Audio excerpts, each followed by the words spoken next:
Harry, you got to give me some sound. Welcome to the national headquarters of the Theosophical Society in America. My name is John Gianciosi. I'm the Director of Public Programs. And at this time, I need to ask that you turn off your cell phones and other noise-making electronic devices. The Theosophical Society promotes study, meditation, and service. We encourage open-minded inquiry into the world religions, philosophy, science, and the arts. And we have a deep respect for the unity of all life. Our goal is to help people explore the spiritual path so as to arrive at a deeper understanding regarding the wisdom of the ages. Furthermore, we feel that this wisdom is not limited to any one tradition, and thus we offer programs from all traditions. I invite you to pick up one of our program brochures, and there you'll find the programs that we are offering during the spring-summer season. These programs are also on our website, and there you can also register for any of the programs that are of interest to you.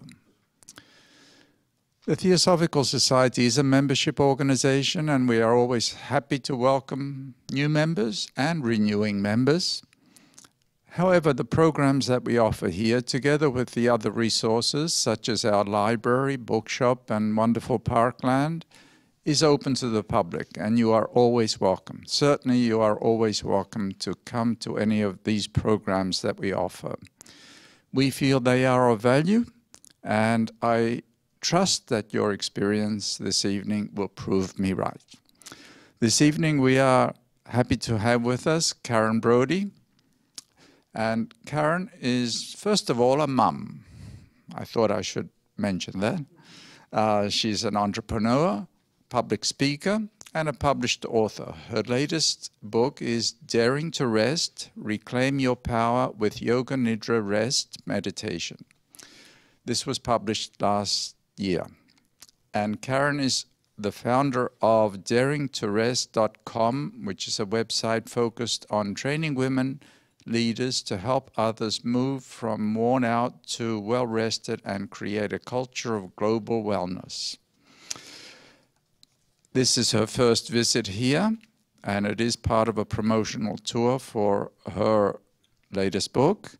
We are very grateful that she has agreed to come to the Theosophical Society, and we are very pleased that this evening she's going to speak on Daring to Rest, how yogic sleep can help you rise up. Please welcome Karen Brody.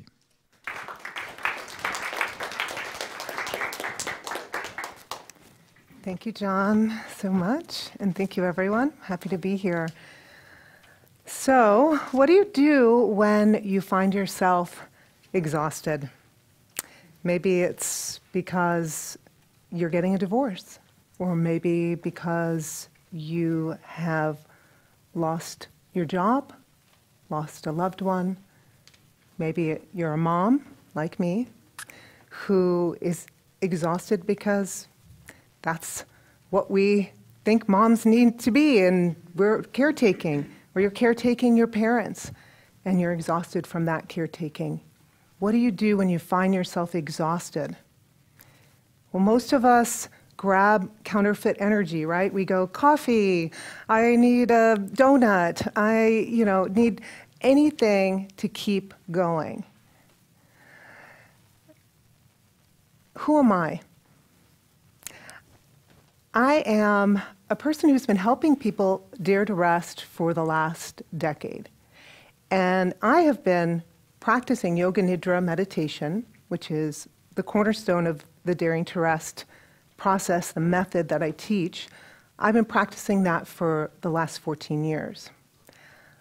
I was a community organizer for about a decade, working with women's groups, mostly in vulnerable communities.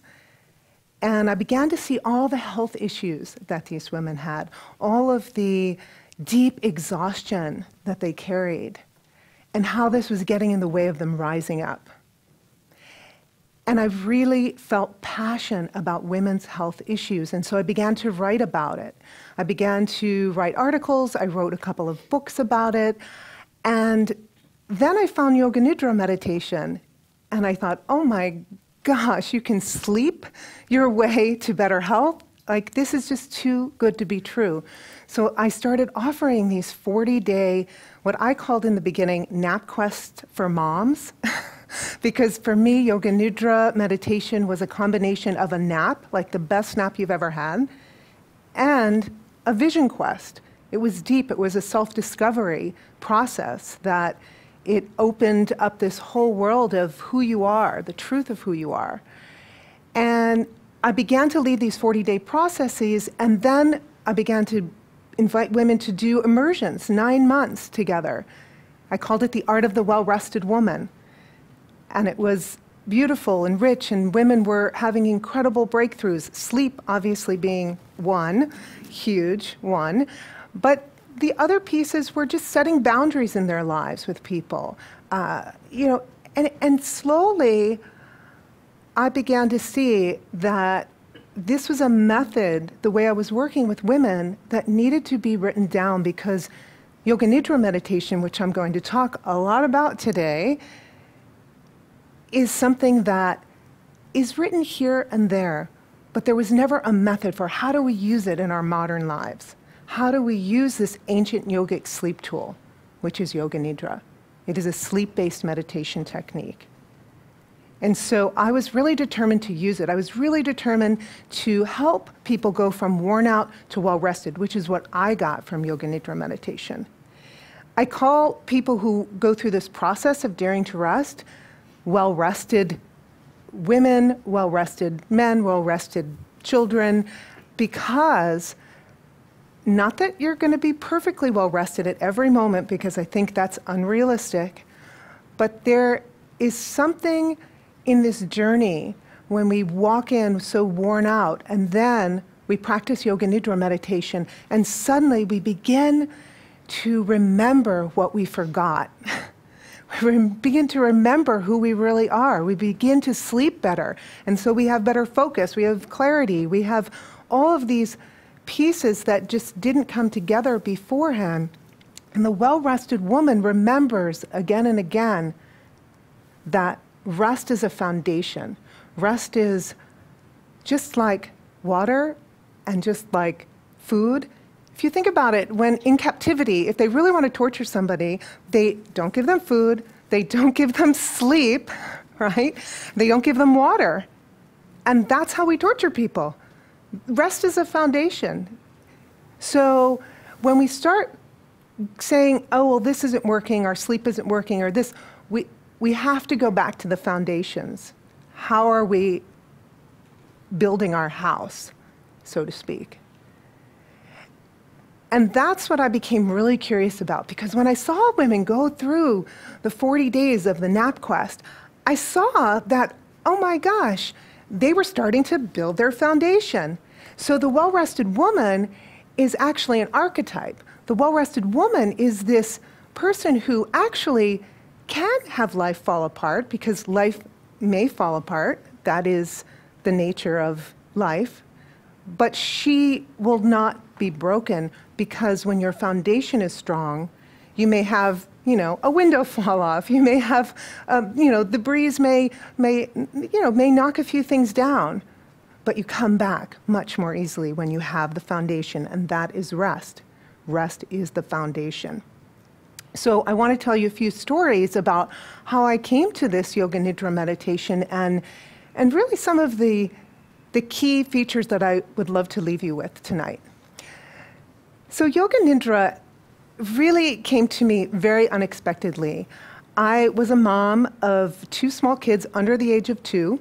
We were living at the time in Arkansas. My husband had a job there, and I had a community of people that I knew, I loved, but I was exhausted, and I didn't have a lot of support. I wasn't near any family. My husband traveled 5 months of the year, and my oldest son, from the moment he was born, cried for about 1.5 years. Morning, noon, night, even when we held him, even when we took him in the car. Everyone said, take him in the car. No, it didn't work either. He didn't sleep. He screamed. We ate with a vacuum cleaner on for 1 year. that was the only time he would go into a trance, actually. The white noise from the vacuum cleaner would send him into a trance, and we'd be able to eat our meals with him in the vacuum cleaner. So I was just a little bit exhausted when they were both under the age of 2, my 2 boys, and I ended up walking into a supermarket. I just started going back to work part-time. Just in the mornings, I dropped my boys off. They would have a morning, and then I'd pick them up, and they'd nap at home. But this time, when I went to go pick them up, I decided to stop in the supermarket. And as I'm walking down the supermarket aisle, I start to feel everything start to spin. And everything's spinning. And I remember very vividly needing to like hold on to an aisle because I really felt like I was about to spin away. I didn't know what was happening. I thought I was having a heart attack. And what ended up happening is that a good friend of mine, because my husband was in Africa on a trip, so I had no one to call but my best friend. She came to pick me up, took me to the emergency room. And after lots and lots of tests, they said, "You just had a really bad panic attack." That was a panic attack. And I was like, okay, well, I'm not dying. That's a good thing. I'm not dying. But what am I going to do? I mean, I have 2 small kids. My husband is traveling right now. What do I do? And the option they gave me was to go on anti-anxiety medication. And so that's what I did. I actually felt very conflicted over it, but I said, I'm just going to do it for 6 months. I'm just going to do it for 6 months, and then I'm going to be off of it. 3 years later, I was still on the anti-anxiety medication. And this time, my boys were in a preschool, and every time I dropped them off at preschool, I was eyeing this yoga studio, thinking I'm going to go and I'm going to get back into shape, and all of these, dreams of, losing postpartum weight, everything. I eyed the yoga studio for so long, and eventually I went in, and I went to sign up for a yoga class, but I heard this noise, a very gentle, sweet noise of a woman guiding people through Yoga Nidra meditation in the other room. It was a classroom right next to where you sign up. And I literally walked in and I looked into the door, and there were all these women looking like they were taking the most incredible nap of their lives. And I thought, I want what they got.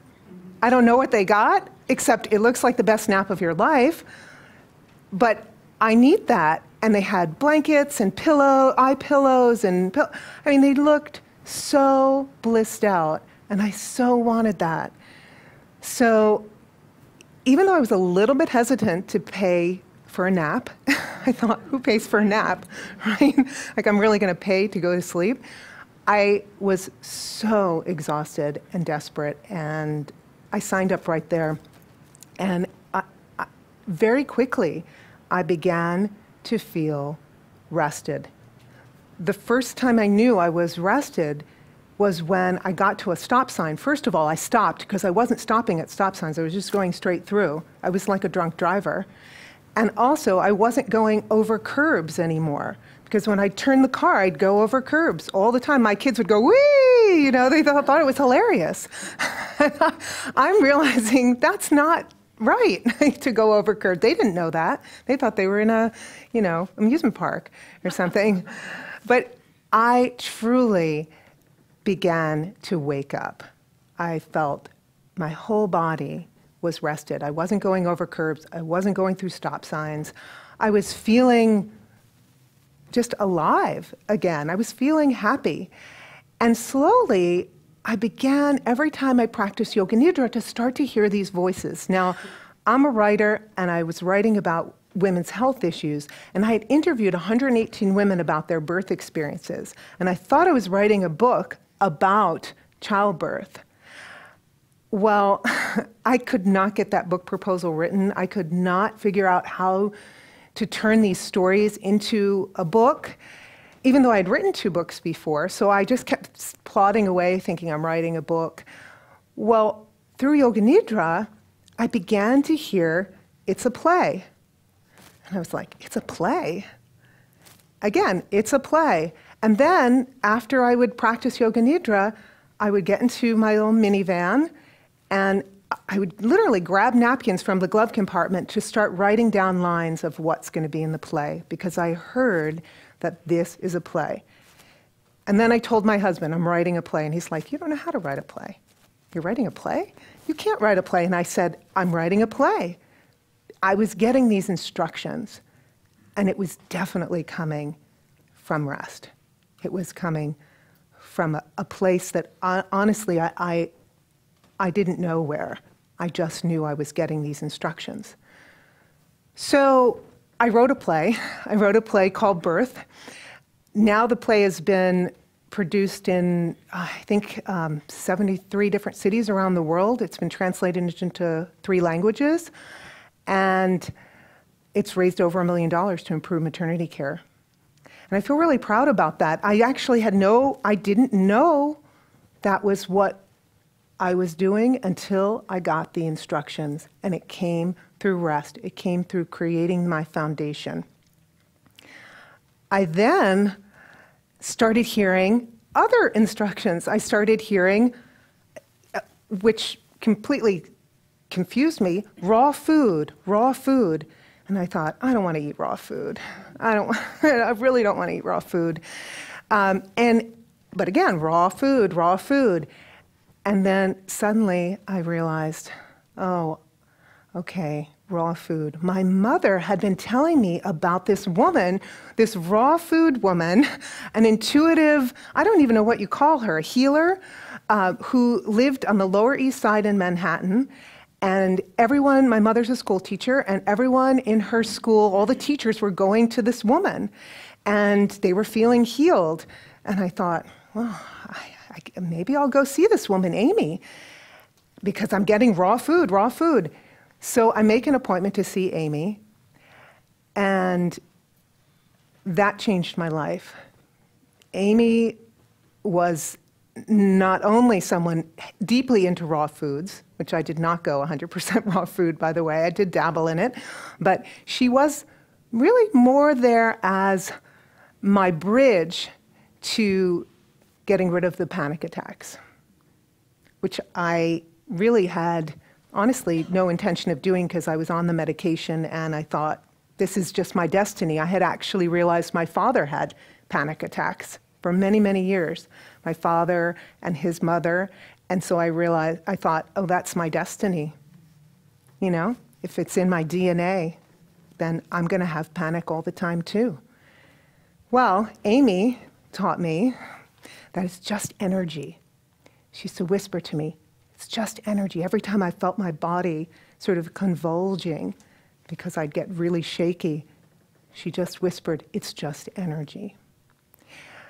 Yoga Nidra meditation, the rest, helped lead me to the solution to my anxiety, and I've never had a panic attack since.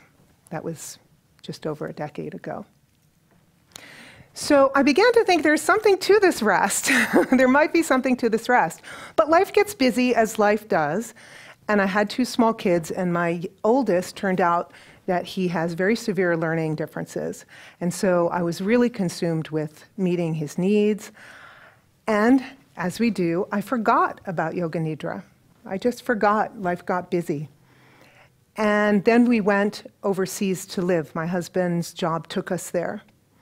And when we were there, and I write about this in my book, Daring to Rest, we experienced a very violent robbery, And my children were asleep the whole time. But we had a very good friend with us, and she was raped. It was absolutely devastating on every level of my being. We were tied up. We were really terrorized. But we survived. We survived. And the next morning, when we woke up, Rose, my very good friend, she was wearing a shirt that says, Jesus loves me. And I thought, is she kidding me? after what we just went through. And I struggled with that. I struggled with my own self. I struggled with feeling calm again. I had PTSD for 2 years after that. I was afraid of the dark. It happened in the dark. My son had PTSD. And then one day, we were back in the United States. My son was going through a challenging time, and we were suing the school district because we needed to get him services. And I was falling apart. I was falling apart. I mean, from what happened with the robbery, to my son, to having to move to a city where I didn't want to live, I was falling apart. And that night when my husband came home from work, I gave him the children and I said, I've got to just go. I've just got to go. And I drove the minivan to the end of our neighborhood and I sat there and of course there was a raging thunderstorm. And I just cried. I wept so deeply. And when I finished crying, when I really wanted to eat, pray, love it out of my house, my world, I just thought, wherever I go, I need to get out of here. I started to remember rest. Wait a minute. Rest. Rest is the foundation. Rest. I need a nap really badly. I needed a nap, like, really badly. And then I remembered, wait a minute, Yoga Nidra meditation, this was my love. This helped me so much. Why was I not practicing it? How could I have forgot? You know those things like a diet when you lose all that weight and then suddenly you're like, you gain the weight back and it's like, oh, I forgot that actually helped me lose weight when I did that. Well, you know, you just forget these things sometimes. And so I said to myself in my minivan, I said, okay, I'm going to practice every single day Yoga Nidra for 1 year. Every single day. It doesn't matter. My boys were literally cuckoo in terms of active. They were super active boys. I thought, I don't know how I'm going to do this, how I'm going to tell them mommy's napping and not be disturbed, but I'm going to do it. And I got home. And I walked in the door, I told my husband I'm napping for a year. And he said, okay, honey, anything you want. He truly was on board with anything at that point because he could see I was falling apart. I had acne all over my face. They called it rosacea, but I had the pimply rosacea all over. I was so stressed. And for good reason. Like, we all have a laundry list of why we're stressed. Like, we have good reasons. It's not that we don't have good reasons. But I wasn't resting. So if you're active, the activity, the going, you have to balance it with the opposite, the non-active. And we forget. So I was like, okay, every single day. So I did for 40 days. I didn't do a year. But I did 40 days of rest. And it was transformational. I could not believe it. Literally, we were suing the school district, as I mentioned, and I walked into a meeting with the school district and our lawyer, and she asked me if I had gotten a facelift. She literally said to me, have you got, I mean, I thought that was pretty bold of her to ask that. But she said, you look like you got a facelift. And yeah, I didn't tell her Yoga Nidra because I thought, oh, she's going to think I'm really woo-woo. But I knew, and that's all that matters, because you don't have to advertise this, you just have to practice it. You just have to be it. You don't need to go preach it, you just be it. People see, people know. People get curious. And so I just started practicing, and I had the 40 days, and I was so transformed that I said, I want to teach this to people. I want to teach this to every single person. And I got trained in Yoga Nidra meditation. I then went and this is when I started my nap quest for moms. And I saw how transformational it was for all these women. And I thought, oh my gosh, this is incredible. But I never want to do it as a business. I mean, who does rest as a business? Right? I mean, rest as a business? That's so odd. No, I'm not going to do that. But then my husband came back from one of his trips, and we didn't know what was wrong with him. We went to the hospital 3 times. He then got admitted. And it turns out he had malaria from one of his trips. We didn't know this at the time.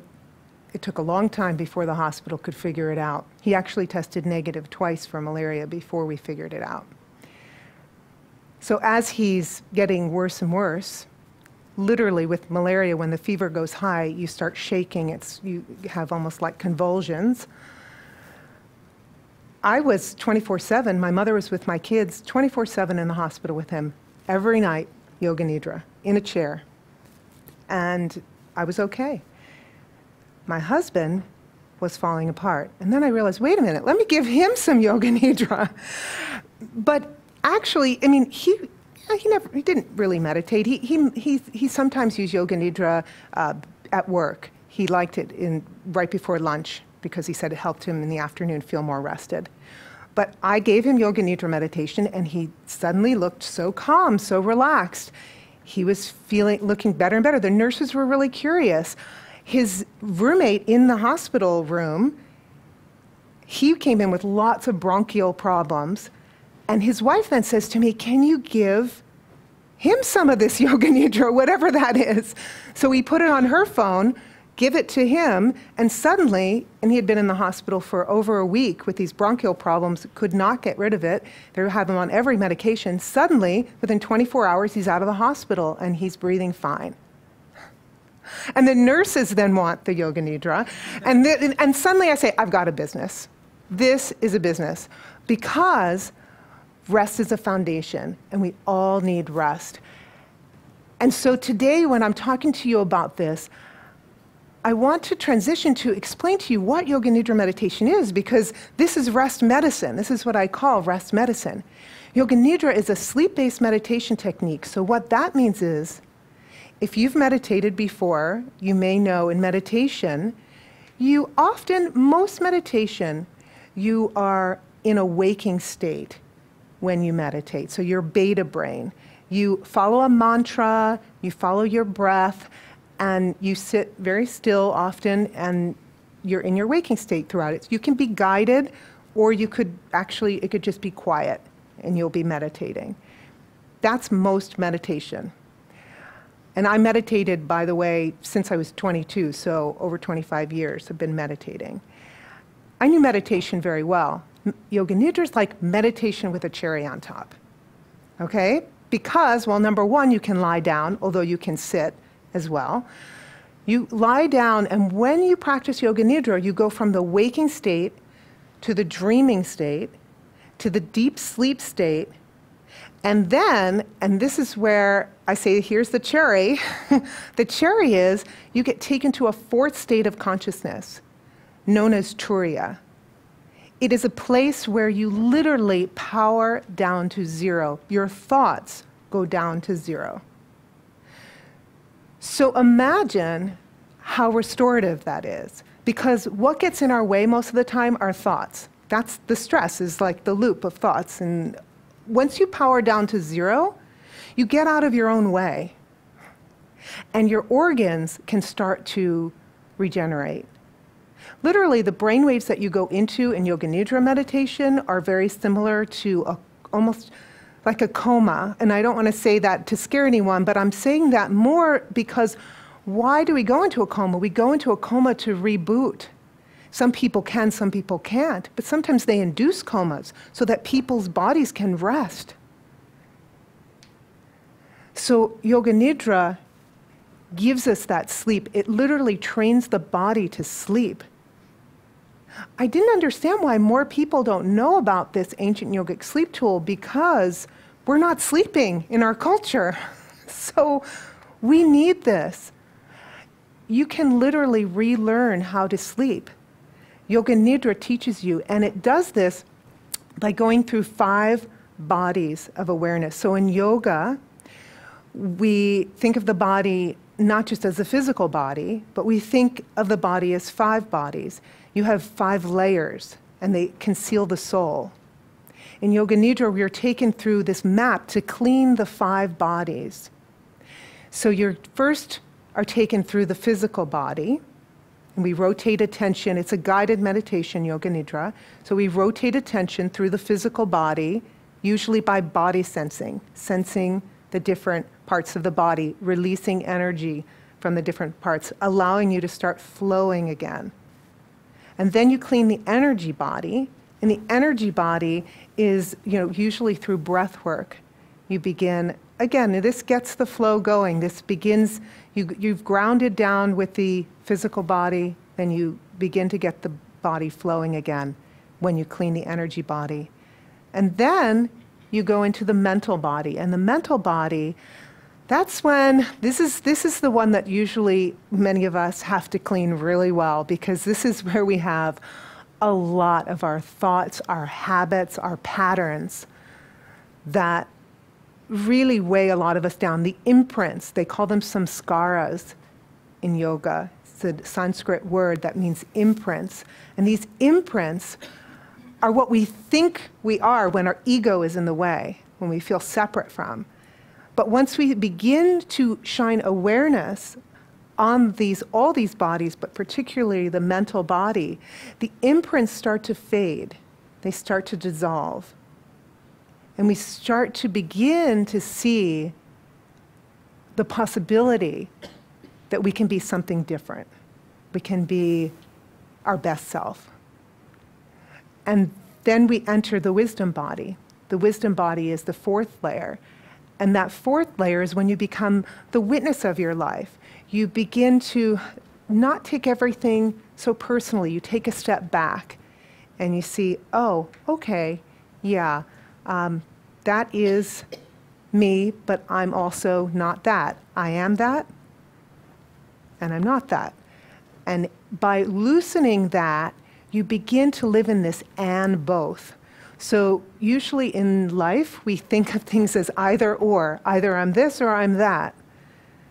Either I'm afraid or I'm not afraid. But what happens if you are both? If you're both, then you can live more peacefully, accepting that, oh, okay, both reside in me, and it's okay. It's okay. I talk about this a lot, the next body in my book. When I talked about, I do write about the robbery that happened to us. I talk about this final 5th body, the bliss body. And it's interesting that I write about the robbery in the bliss body. Like bliss, robbery, it doesn't seem to go together, right? But actually, there's a deep teaching here, because in the bliss body, this is the time when we completely are able to, we're able to know that everything's going to be okay.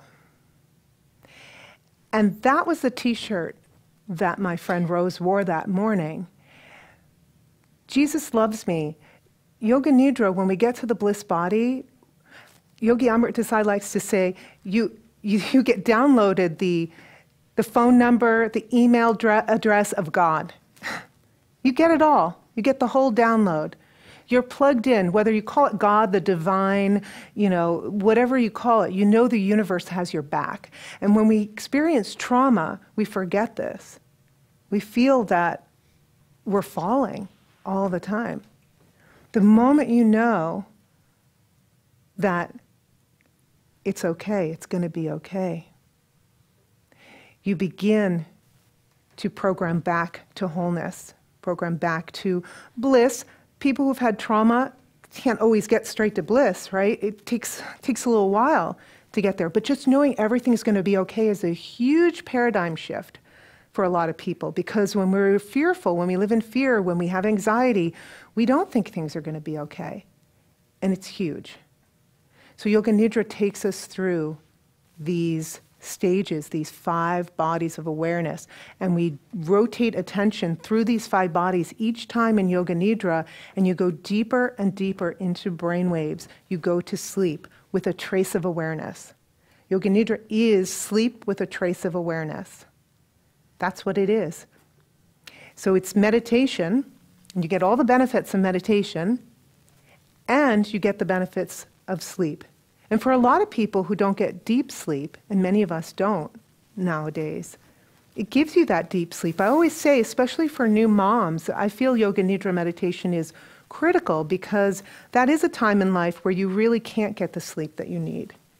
Even if you're a good sleeper, often you can't get enough sleep just because a baby wakes you up, and that's what happens. You have to keep going. So 45 minutes of Yoga Nidra feels like 3 hours of sleep in the body. I know for me, that got me to lie down. I was like getting bang for your buck, so to speak. I'm deeply in tune with this map all the time because it resembles a few things that I want to leave you with tonight. The point of what I hope you will leave recognizing is that, first of all, rest is a foundation. Rest is a foundation. But this Yoga Nidra map and the stories that I've told you talks about 3 layers of exhaustion. We think of exhaustion as just physical exhaustion, but actually there are these layers. And when you move through these 5 bodies of awareness, you touch on these different layers of exhaustion that exist. You touch on the physical exhaustion, but you also touch on the emotional and mental exhaustion, and you touch on the what I like to call life purpose exhaustion, you know, whether you're following your calling, and that doesn't necessarily mean a job, that just means you're doing what you're put here to do on earth. Many of us don't feel that we feel tired when we're not feeling like we're doing what we're supposed to be doing. And you can't hear any of those instructions if you don't lie down and rest. So when you lie down and rest, you hear the instructions. The 3 layers of exhaustion, the physical exhaustion, I like to call the rest phase. We all need rest. And this first, when I have women practice 40 days of Yoga Nidra meditation, first we rest. It's all rest, really. But first we focus on grounding ourselves. We focus on all of the pieces that help revive the physical body to take that layer of exhaustion off. Then we start to work on what we need to release, what I call the release phase, the mental, the physical pieces, the mental and emotional pieces. That could be boundaries that you need to create. That could be needing to release, you know, everyone has something different. And then we go into the rise piece. And the rise piece is critical because our souls ask us to both be and become. When we're exhausted, we just want to rest. Like we just need rest. But actually, the soul calls us for the rest, the being, and the striving, the becoming. If we don't touch on both, if we don't live both, the and both, we feel out of alignment. So when I talk about resting, releasing, and rising, these 3 phases are really critical to touch on, and we do that in different ways in Daring to Rest, but Yoga Nidra just does it when you lie down. You almost don't need to do anything else because you're getting the rest all the time, you're getting the release, and you're getting the rise. You're starting to get the instructions, like I got the instructions. The anxiety, people say, oh, Yoga Nidra meditation helped you stop having panic attacks. And I say, well, let's take a step back. Yoga Nidra meditation helped me to find the solution to my anxiety. It wasn't the solution. It helped me. It led me to the solution. But we have to listen for the instructions. And I call those soul whispers. I call those soul whispers in my book, Daring to Rest, because women are always getting them. Sometimes very intuitive people, just who are naturally intuitive, get them outside of Yoga Nidra all the time. But when we practice Yoga Nidra, we can hear them. So Before we experience some Yoga Nidra, because I really would love to experience you all to experience it and also to ask me some questions, I want to just talk, just say a final little bit. I have a great sleep doctor that I love. His name is Dr. Ruben Nyman. And I've interviewed him many times. And he talks about thinking of your life as these three questions, which is what we ask when we have a baby, a newborn. Are you sleeping? That's the rest. Are you getting the rest you need? Are you pooping? Are you releasing? Are you developmentally progressing? Are you rising? We ask this all the time of newborns. We do, right? Why don't we ask it of ourselves? This is how we can check in. And further check in the way I started, which is with what kind of car are you? Do you know what kind of car you feel like right now? Do you feel like you're out of gas? Do you feel like you're falling apart? These metaphors with cars are really instructive. We often talk about ourselves like a car. So the key when we begin to dare to rest is to hear the instructions, but even before that, to recognize that we are exhausted. So ask yourself, what kind of car am I today? And you'll start to tune into that level of exhaustion. I used to say, I'm fine. I'm fine. Oh, I'm fine. I said that when I was getting panic attacks and ended up going into the hospital. I'm fine. And even after I got on my medication, I'm fine. No, I never checked in with, what kind of car am I? I was worn out of gas. I was all of it. But I would just say, I'm fine. And fine is usually a code word for I'm not so fine. So I'm going to invite you all to dare to rest now, and then I'll take questions. Thank you. Let's close our eyes.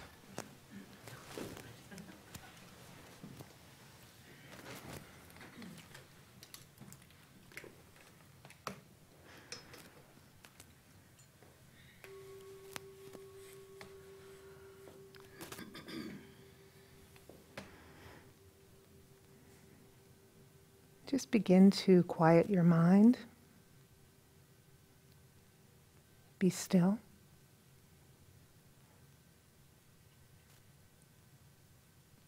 Say to yourself mentally, I will not fall asleep.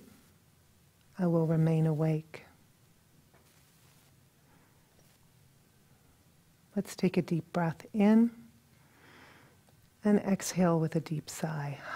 Just letting go. And again, one more breath in and exhaling, letting go.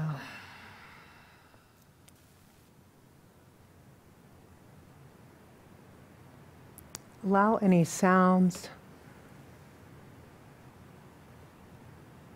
to just be the background noise. You'll find the peace, the quiet, the silence in your heart as we begin. Starting with an intention, repeat to yourself 3 times, either an intention you have or I am well rested as an intention. Just repeat that 3 times.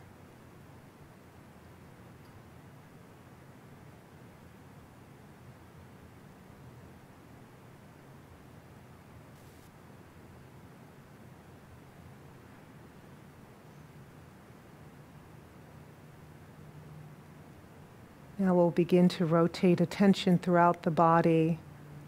As I name a body part, allow any unblocked energy to release from that area. Starting at the base of the throat, right shoulder, right elbow, right wrist, right hand, palm of the hand, wrist, right elbow, right shoulder, left shoulder, left elbow, left wrist, left hand, palm of the left hand, left wrist, left elbow, left shoulder,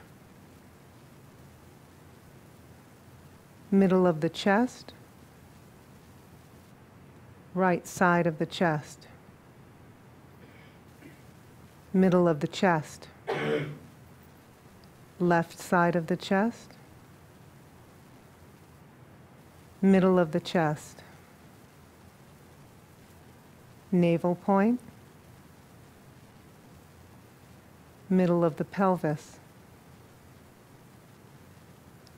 right hip, right knee,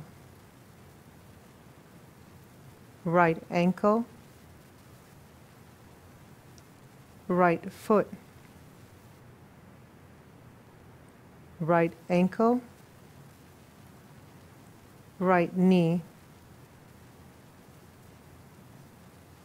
right hip, left hip, left knee, left ankle, left foot, left ankle, left knee, left hip, middle of the pelvis, navel point, middle of the chest,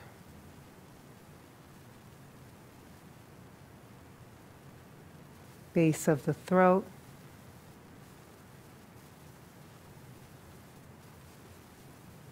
back of the neck, the whole head,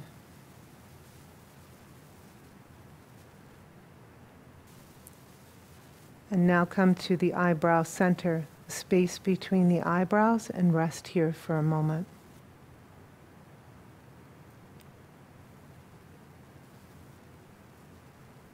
Notice all sensation in the body.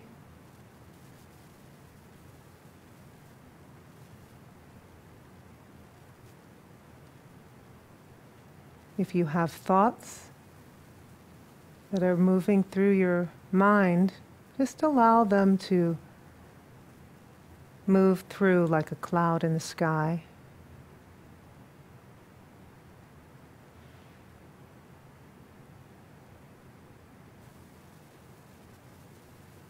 And slowly notice your breath, breathing in and out at your own pace. Awareness of the breath.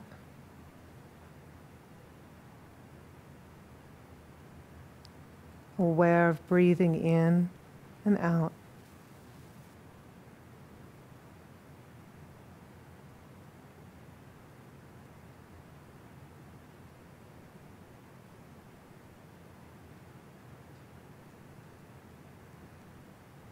On your next breath in, breathe all the way up to the top of your neck. And as you exhale, purse your lips like you're blowing through a straw, and exhale like you're blowing through a straw, slowly. When you inhale again, inhale and fill your heart with joy. Exhaling through pursed lips like you're blowing through a straw. Just continue this breath on your own, at your own pace, several times.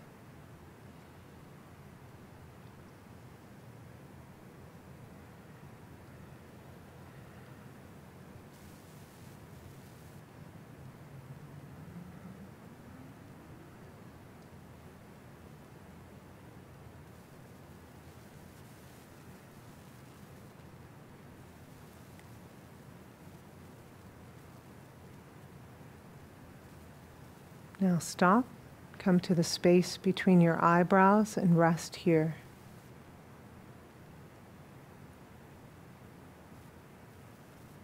Notice all feelings in the body, sensations.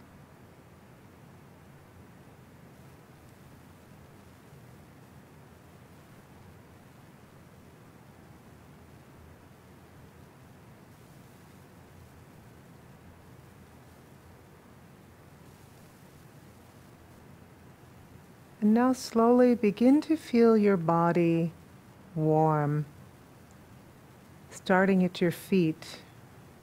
The feet warm, moving up your legs. You're feeling the sensation of warmth, like the sun beating down on you as you feel warmth through your torso, your hands and arms, shoulders warm, your neck and head, your whole body warm.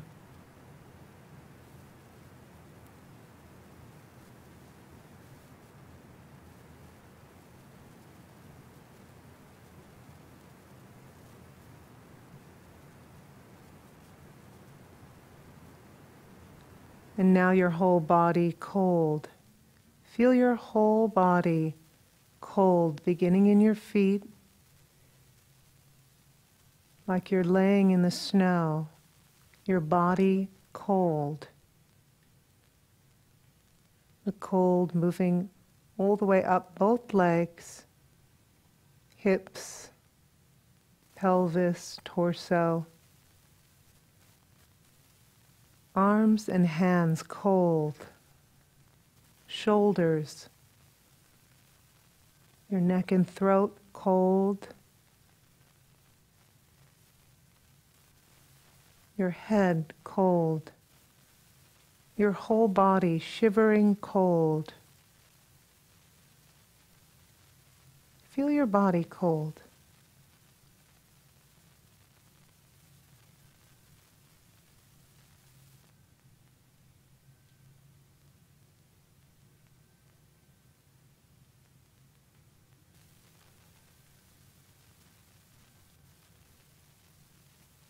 And now with the breath, sense your body both hot and cold.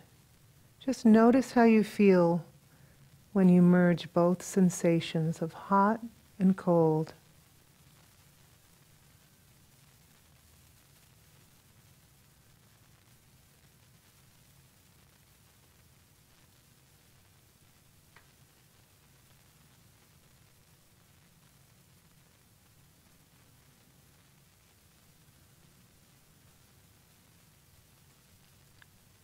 Now come to the space between your eyebrows. Allow all tension to release from your body. Release any fear, apprehension, anxiety.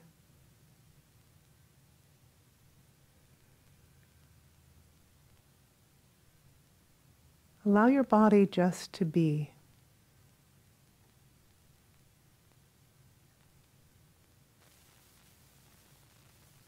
Total presence.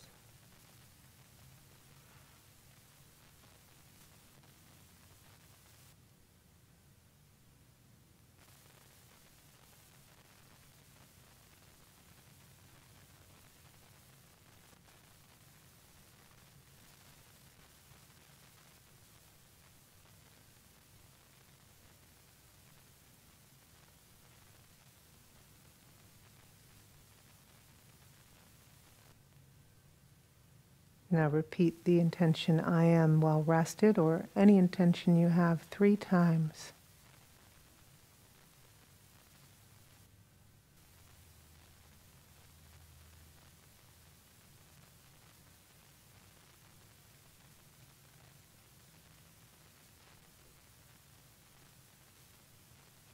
Feel this intention going into every cell and atom of your whole being.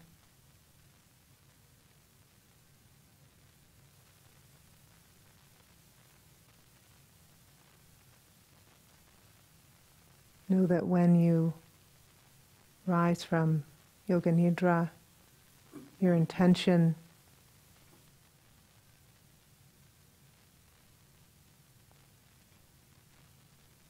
can be manifested.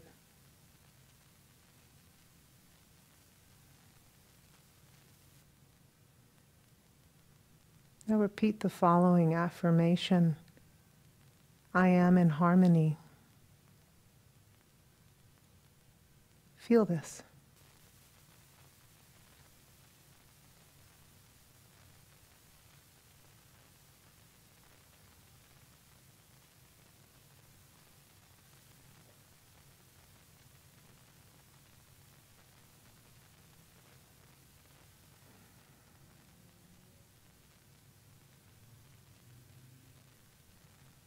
Begin to breathe in and out through your heart, like heart breathing. You may want to visualize your heart and then notice yourself breathing in and out through your heart.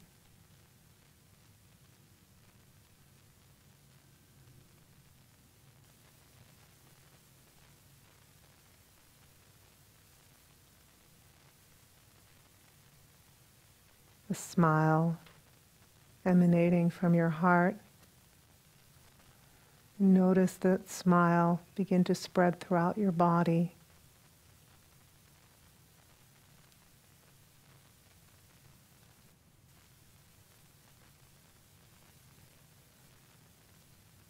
On your next breath in through the heart, follow your breath and see where it leads you in your body. And just notice if there's an image, a word, or a phrase.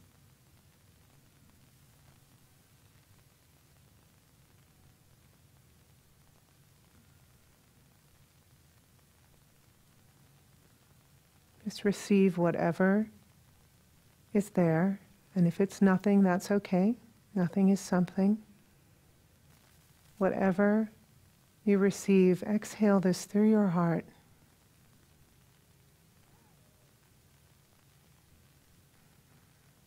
This is your soul whisper.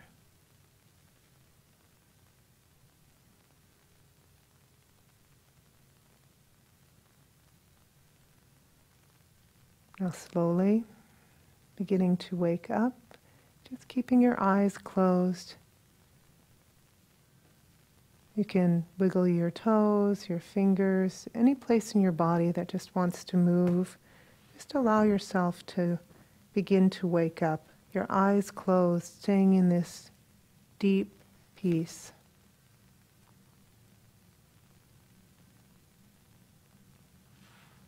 Notice how soft the breath is, how silent the mind is.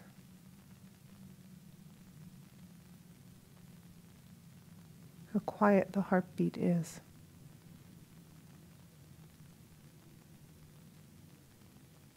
Yoga Nidra is a service of love that we give to ourselves and all others. It mentors us into an understanding of our true selves, and it shows us that when we serve ourselves, we serve all others. When we serve others, we serve ourselves. This completes the practice of Yoga Nidra. Be good to yourself.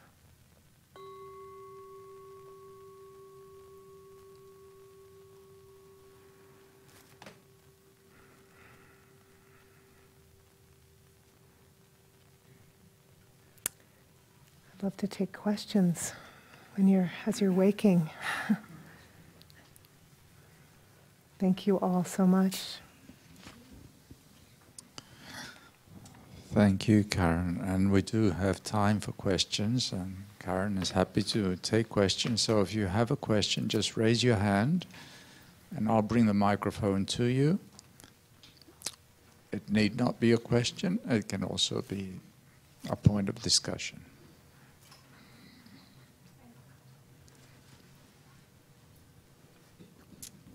So I've tried meditation before bed, and I fall asleep within 30 seconds most times. It kind of depends unless I have a hard time sleeping. Yeah. Would you still find this effective? And do you think part of you is still listening to it up until some point? Or would you recommend trying to do it more often during the day too, instead of just falling asleep right away? Yeah, that's a great question. In Yoga Nidra, there's a part of you that's always awake. So you will always benefit because I'm speaking to your subconscious mind, and it will hear me no matter what. Is it better to be more awake? Yeah, it is. Some people practice Yoga Nidra when they are going to sleep, and in that case, if the intention is to sleep, then that's fine. It's a great practice to fall back to sleep. People use it in the middle of the night when they're people who are early morning wakers and things like that. That's absolutely great. But if your intention is to not fall asleep and you want to really be awake for the meditation, you will, I don't want to say you won't benefit at all before, but you will benefit more because when you have this trace of awareness, you're able to really process the intention that you're setting and all of those pieces. You won't be repeating the intention if you're completely asleep. But a lot of people think they're asleep with Yoga Nidra but aren't. I mean, you may be, and especially if you do it before bedtime, and it may just be best to try a better time. But a lot of people think they are. But if you wake at the end, when I actually, at the end I say, be good to yourself, and I ring the bell, and this is Yoga Nidra's ending, people will wake up then and they'll say, oh, I was asleep the whole time. But actually, they really went into a deep state of meditation. So it's very common to not hear my voice even throughout the Yoga Nidra, to actually go so deep. Like in a coma, you can kind of hear voices and then you don't hear a voice, and then you hear it and you don't hear it. You're kind of in and out. And that's not uncommon. And you usually, that means you haven't fallen asleep. But I would say that if you're doing it and you're just conking out in 30 seconds, then yeah, to get the most benefit, you'd probably want to do it at a different time. I always say the best times are usually bookends of the day because it's when we remember. It's like brushing our teeth. I used to never think I'd want to do it in the morning, and I actually practice a lot in the morning now. I feel the most awake and aware in the morning. But when my kids were young, I used to do it before dinner time. And I trained them. I had a sign, "Mommy's napping." And if the sign was up, they were not to come in. Now, when they were really little, they actually would come in and ring the bell. It was very cute. Yeah. So, yeah, I mean, Yoga Nidra it's going to be helpful no matter what, even if you fall asleep. Yeah.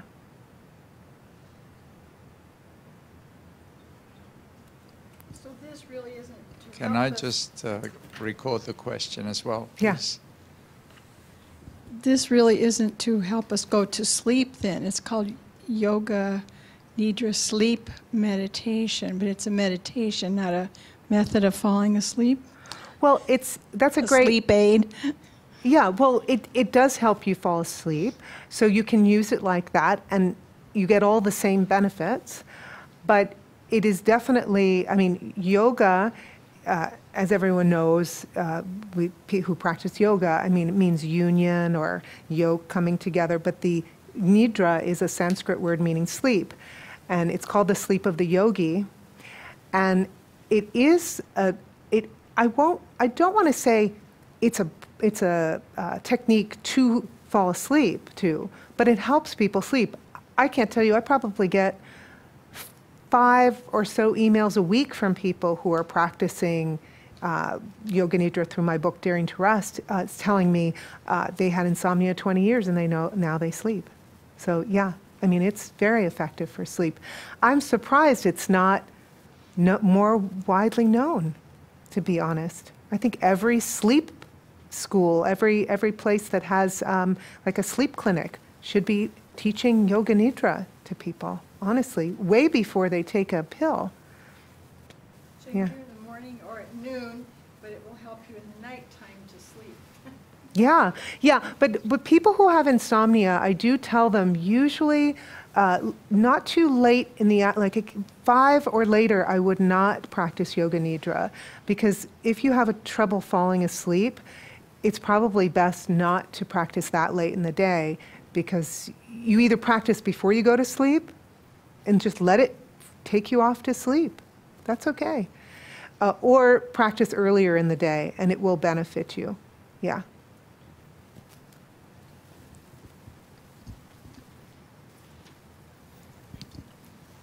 Hi. Hey. That was a lovely talk, though. Thank you for that.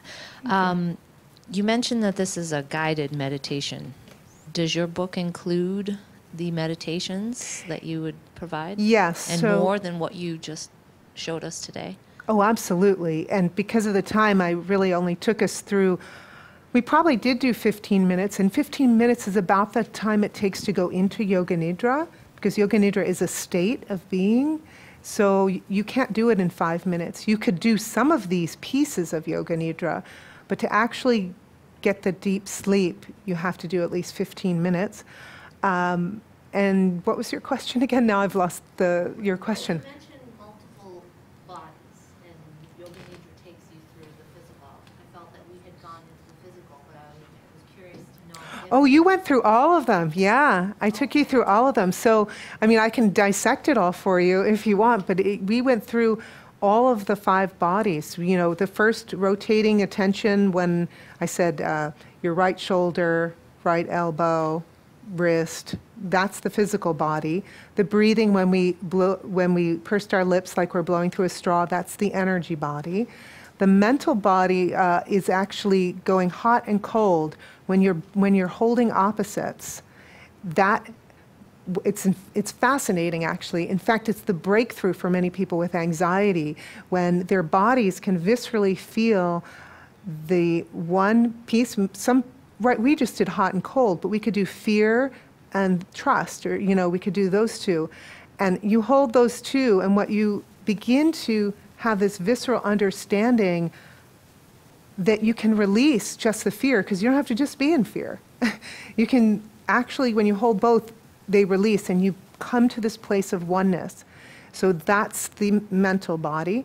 And then we went into the wisdom body, and the wisdom body is basically when you start to, when I had you be a witness to things like, I'm trying to think of what I said. Sometimes I go into a bit of Yoga Nidra myself. People ask me, oh, can I get that on tape? And I don't know what I said, because I literally just say it. But we went through the wisdom body, and then the bliss body is, you know, your heart. And then we saw, you know, the smile through your heart.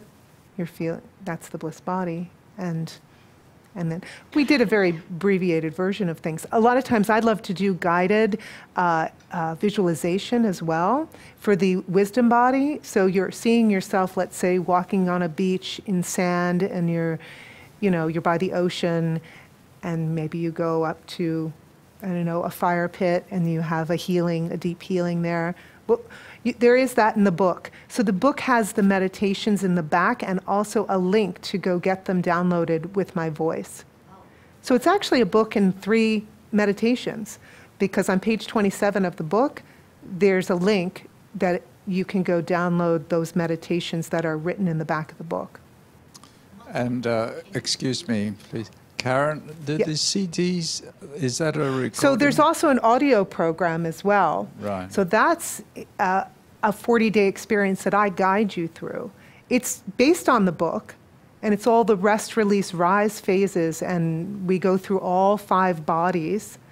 But there's 8 meditations with that. Because if you read the book, you'll see that you go 5 days in one body, cleaning the physical body, and I give you other practices, additional practices to do, because the physical body is all about grounding.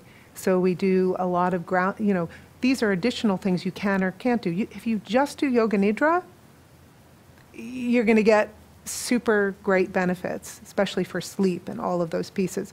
But Daring to Rest is also a self-discovery program, because Yoga Nidra, it's like nap therapy. Honestly, it's just phenomenal to begin to just feel more whole in your life and healthy. Is it more effective if you like? I'm sorry.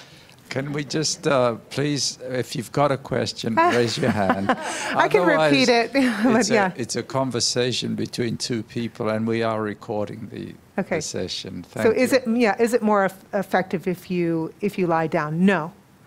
Actually, people love lying down because it's super delicious, and who doesn't want to lie down? But some people don't want to lie down, actually. And I find that when I've worked with seniors, a lot of times they want to sit. Also, pregnant women, there's times in the pregnancy where it's really not comfortable. You don't have to just lie on your back. You can actually lie on your side. You can just be comfortable. That's the point. I've had people tell me, Yoga Nidra teachers, that they practice standing, and I don't think I'd want to do that, but you could. You could. Yeah.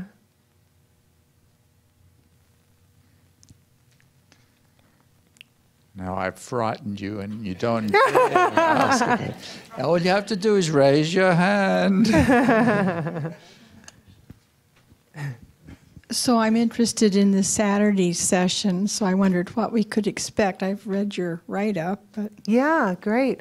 Well, on Saturday, I'm doing a day-long workshop, and it will be all of the teachings in the book Daring to Rest in a condensed version, obviously, because it's just a day, but we'll be exploring the 5 bodies. And, it's a great, honestly, if you think about like a juice cleanse, why aren't we doing rest cleanses? And the day of Saturday will be like a rest cleanse.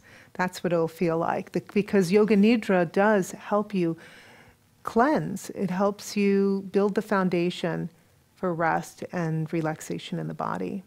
So we're going to be probably doing 3 Yoga Nidra meditations in that time period, and all the other pieces, because after Yoga Nidra, it's really nice to talk about it, to talk about what soul whispers you got. Anyone wants to share their soul whisper, they can, if you got one.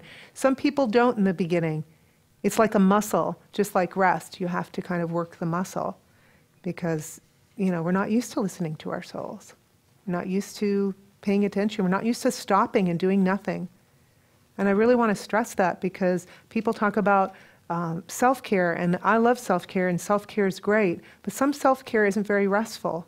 Going to the movies, reading a book even, that's still activity. It's not doing nothing.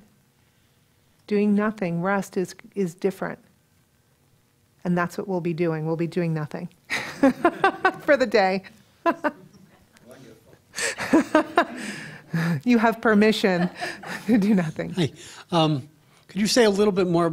On your website, there's a program that you can, enroll in, kind of, that you give at home. What's the format of that? Can you talk a little bit more about that? Are you referring to the 21-day program? I think so. Yeah. There's a 21-day program on my website. That's you get a 15-minute Yoga Nidra meditation each day for 21 days. So it gets delivered to your inbox by email. And there's a little bit of a teaching by me about Yoga Nidra, so if you're new, you'll learn something there. There are a couple of audios to listen to that tell you what is Yoga Nidra, things like that. But you'll get mostly a Yoga Nidra every day. And for 21 days to practice, the 40-day program is very powerful, but 21 days is a little more practical for people, especially when they begin. You might want to start with 21 days. It's and I would say that I wrote the book for women because I'm really concerned about women's health. But it doesn't exclude men. My husband dares to rest all the time.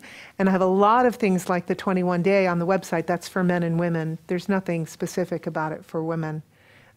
So it's geared toward everyone. Yeah.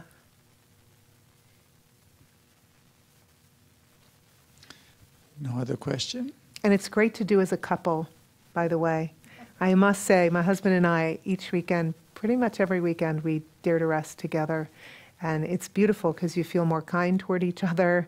All of these pieces that, are just, sometimes it's hard to communicate when life gets hectic, but suddenly you both stop and go, oh, you. Right, I live with you. It's really nice.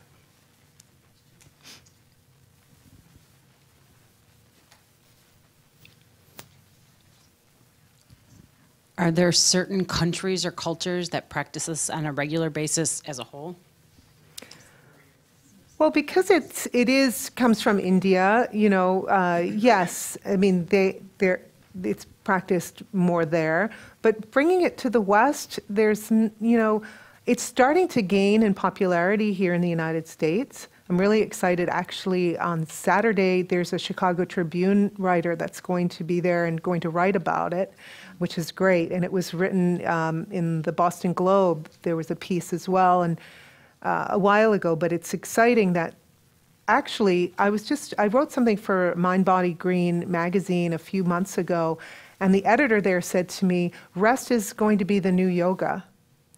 That everyone is gravitating to because yoga is too active. There's certain types of yoga. Yin yoga is becoming very popular. Notice you see more of those classes because everybody wants something quiet and gentle and less active. So the United States, it's happening. You see it in the UK. There's a lot of yoga nidra there. There's definitely pockets, but certainly India is really the biggest place I would say you'd find yoga nidra. People would know about it more. Yeah.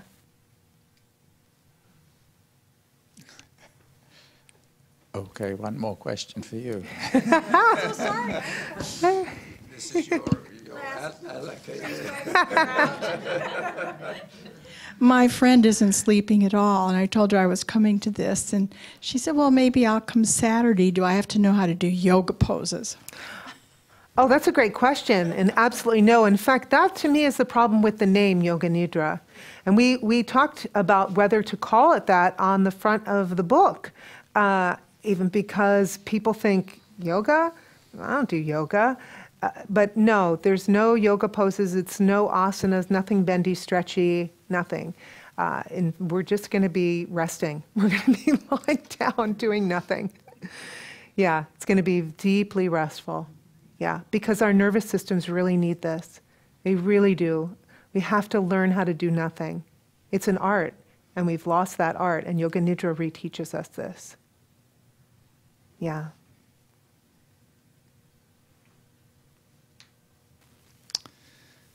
Lovely. Thank you all. That one was a home run.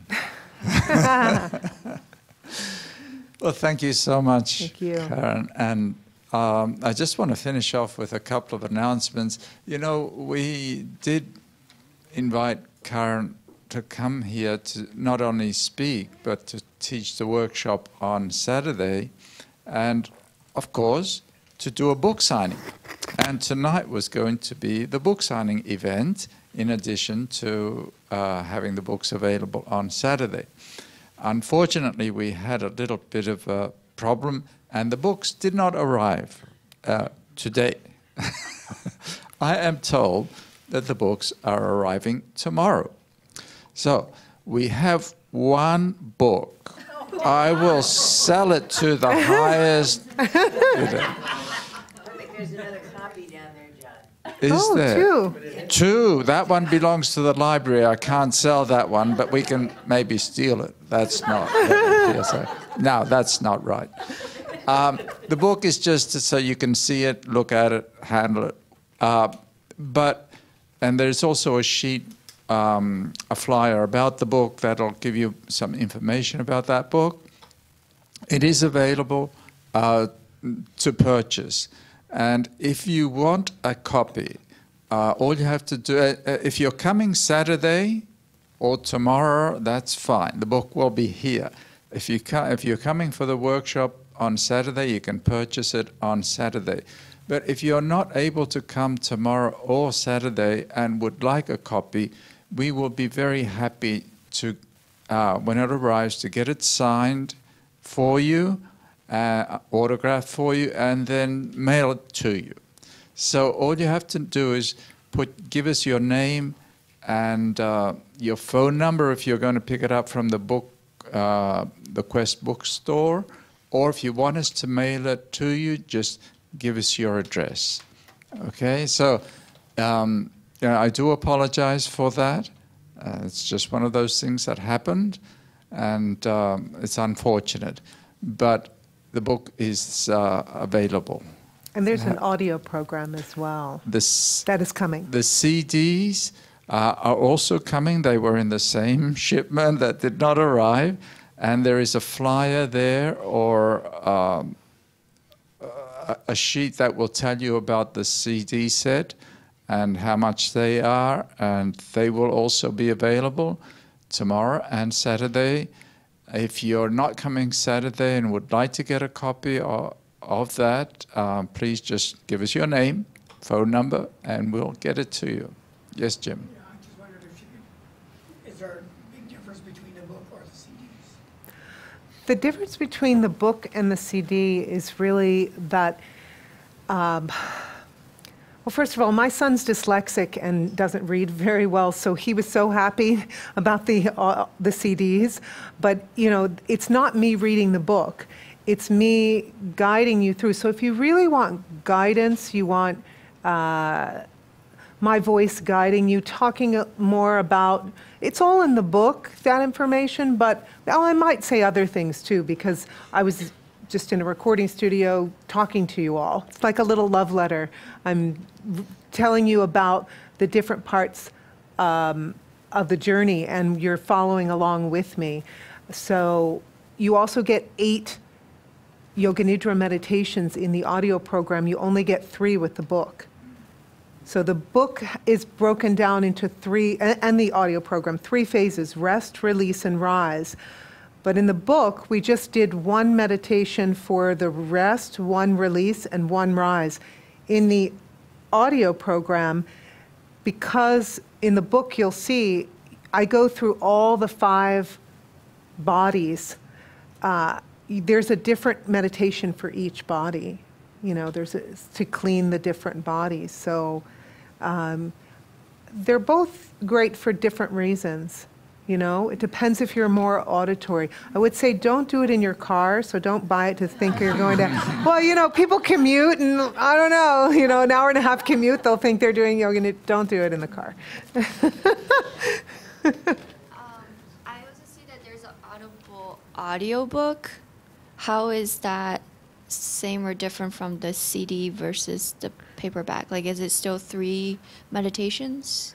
That's a really good question. I don't even know what that Audible book is, to be honest. I think it's not me reading my book, so. So somebody else is reading your book. No, I have to believe. How much is it on the? Because I can tell you based on the price whether it's the audio program. It says buy with membership, $14.95. Oh, so it's probably somehow the book. Maybe somebody else is reading it. I actually don't know. I could find out from my publisher, but yeah. No. I don't know. I as far as I'm aware, there's not. It is a mystery to be solved by research. Ask Google. Yeah. They know everything. Just one point that was just made to me by Augie here is to note that Saturday's workshop is for women only. So it is, he was maybe very keen to come. He's maybe even more keen to come now. I don't know. But it is for women. I just want to finish with the announcements, and then I'd like to invite you to stay for refreshments and, of course, continue with your conversations. Tomorrow evening, being Friday evening, we have one of our monthly gong bath experiences, once again, this time with Marian and Gabriela Kraus, and they're going to be doing a guided gong meditation. Tomorrow evening, 7 p.m. If you'd like to come, you will be most welcome, and I'm sure you'll enjoy it. And that one you can lay down for as well and sleep if you're able to sleep through that. But and as we've been saying now already, that Karen will be teaching a workshop on Saturday, Rest to Rise, a day of Yoga Nidra sleep meditation for women. And that is starting at 10:30 a.m. and will continue through 4:30 p.m. There is obviously breaks during that day and a lunch break. We are not providing lunch, so if you want to come for that, please bring your own packed vegetarian lunch, sandwich, or what. But they will, if you don't bring one, there are many restaurants and food options very close by. If you have not already registered for that and would like to participate, please go to our website, and hopefully our website will be up and running. It's been up and down a bit. Our registration platform was down a little, but hopefully all will be working. Go ahead, check it out and register. And last announcement is that Thursday next week we're going to have Dr. William Wester, who is a senior scientist at the Fermi National Accelerator Laboratory. And he will be speaking on Solving the Dark Matter Mystery, a search for the axion particle. And Dr. Wester has spoken here previously, and even though the whole thing sounds very, very highbrow and completely incomprehensible, he's actually very easy to follow. He's a very good communicator, and he will make the topic of this talk very understandable. And it is one of the things that the Theosophical Society's mission does promote, and that is the study of science and what science can reveal regarding truth.